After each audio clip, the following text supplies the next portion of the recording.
Hey guys, it's Tim. So we went through the matchup page. Now I just wanted to give you a quick run through on the control tower, which is a new page of ours. You might remember this as the rankings page, but we've gone ahead and we've overhauled that and added a bunch to it, and now it's called the control tower. It can be found up here under the NBA tab, and we have one for FanDuel and DraftKings. So I'm on FanDuel right now. So you go to the page and you can cycle through and sort by what you want. You can pick main or late slate. You can go by position, by team or all teams, and stat view basic. So what basic is on the stat view is it just gives a quick recap of the salary, our projected FanDuel points, and our projected FanDuel value, as well as implied totals, the opponent implied, and the over-under. So you can also go through and click season, which I like because you can sort by usage rate, which is very important to me. So if we sort by usage, we see that Giannis has the highest usage on the slate at 37%, Kawhi is next at 33%, and so on. We also have the feature to save and load player pools. So as you're working through the control tower and you're deselecting and selecting players, you can come back to that later on, save it throughout the day, click Save Pool, and if you log in later on, you can pull up a pool, and it will do that for you. You can also save a pool and carry it over to the optimizer. You can also filter out by different things, so if you do like usage rate and you pay particular attention to that, and you want to include only guys with, say, 25% usage and above, you can slide that up to 25, and it'll take out all the guys that have less than that. So if we go up to 30, it'll take out all the guys with less than 30, leaving only 4 players on the slate. So you might want to make sure to definitely include these 4 guys if a usage over 30% is important to you. So we'll open that back up. And so how I use this is I go through each position. So we'll sort by point guards. And it's a small slate tonight, so there is going to be a lot less guys in the pool. But what I usually do is I go through position and I sort by salary. So we're under point guards here. And what I'll do personally is break each position down into a salary range. So if you read the Triple T, you see a high, a medium, and a low salary range that I try to sort guys by. Because if you're picking all high salary guys, you're not going to be able to build a lineup. So you want to get kind of a mixture of each different range. So just for the sake of the tutorial today, I'll use guys in between 6,000 and 7,000, 6,000 and above, which leads us 4 guys: Bledsoe, Rubio, Ball, and Walker. So how do you decide between these 4 guys? You can do a number of things. You can sort by grade, which leaves Bledsoe the lowest grade. You can check out DVP. Now, DVP is going to vary from site to site. Every site has their own formula. Every site considers guys at different positions. For example, one site might consider Bam Adebayo a center. Other sites might consider him a power forward, which would affect, obviously, the DVP. Some sites might consider LeBron a point guard. Other sites might consider him a small forward, power forward, whatever. So DVP will vary from site to site. So if you see Bledsoe has the worst matchup on our site and you see he has the 6th worst matchup on another site, don't fret. Just kind of use it as a guide more than anything. But in terms of our own formula on DVP, we have Bledsoe as having the worst matchup of the night, which is a number 1. And if you look at, like, say, Monty Morris against Golden State is awful to point guards. We have him as having the best matchup in the league, which would be indicated by the 30. Moutier has a great matchup if you like him, 28 on the DVP. So basically just the higher the number, the worse the matchup. And like I said, just use it as a guide more than anything. But anyways, you can use that. You can use grade. You can use projected points to figure out how you want to narrow it down. A guy once told me, if you have projections you trust, your research should really take you 10 minutes because your projection you would think would include every category that you would possibly research, which I trust our projections pretty well. So we want to look at these 4 point guards over 6,000, figure out who we're going to keep, who we're going to eliminate. Bledsoe has a low grade. He has a tough DVP matchup, and he's projected for the least out of all of these 4 guys, and as well as the lowest value out of these 4 guys. So you know what I'm going to do? I'm going to go ahead and deselect him. I'm just going to eliminate him from the player pool. I don't see a lot of upside given all these things that I'm looking at.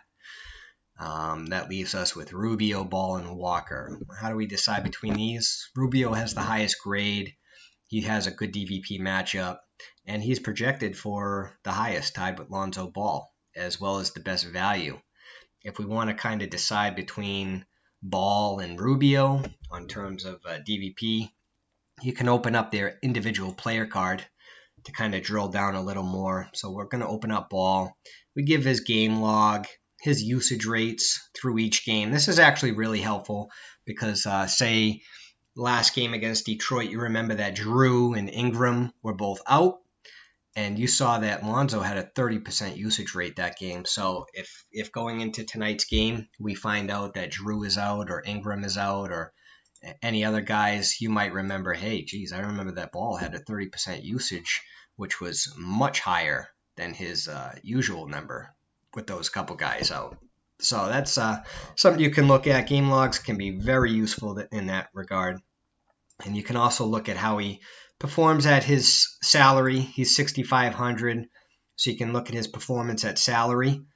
And he performs very well in between $6,300 and $6,700. He has 5 games in between that particular range.